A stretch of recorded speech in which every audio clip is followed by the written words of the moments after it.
I hate to say that she has I mean people usually act in character and they usually act on form, and if you look at her form is that she dumped her father, she dumped her first husband, she dumped her Canadian chef lover, she dumped Jess Malone, she dumped the entire British royal family. So who is going to be next for the chop? I think inevitably probably Prince Harry, and there will come a time when she'll think that she doesn't need him. I don't when she might make that particular call.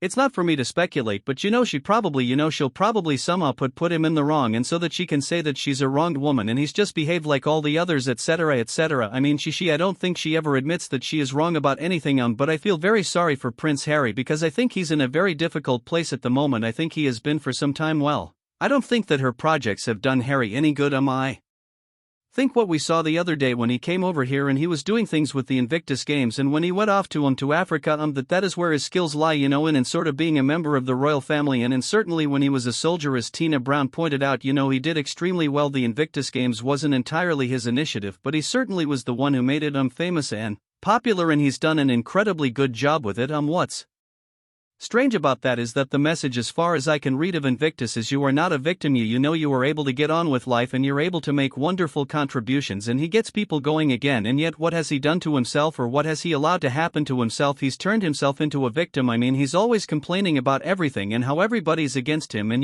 those interviews, Oprah Winfrey, Netflix, the book Spare, it's all a litany of poor little me complaints, which is terrible. It's very difficult to kind of work out exactly what his view about it was. I mean if she hadn't come along it wouldn't have happened, that's for certain. On the other hand, he's certainly complicit in it, and probably, well, my reading of it is that she detected that he was uncomfortable about certain things, and in a way she exploited that and fed on it, and to the point that of course he definitely went willingly. I mean he was definitely in on it, and we've seen him even in documentaries saying sort of here's the beginning of our new life kind of thing, and partly I suspect he was thinking there are great opportunities. I'm sure she persuaded him that there would be, and to some extent I suppose living in a big mansion in Monito in the lovely Californian weather with your children, able to go down to the beach, and that's rather different from getting on with the job over here. But I think there's something rather awful about it's a bit like if you're at school, you may not like your school very much, but you sort of get on with it. But if somebody comes along and says, hey, there's a gate over there, have you thought about running away? That makes you very unhappy, and then if you actually do it you have to live with the consequences, and that's also very tricky.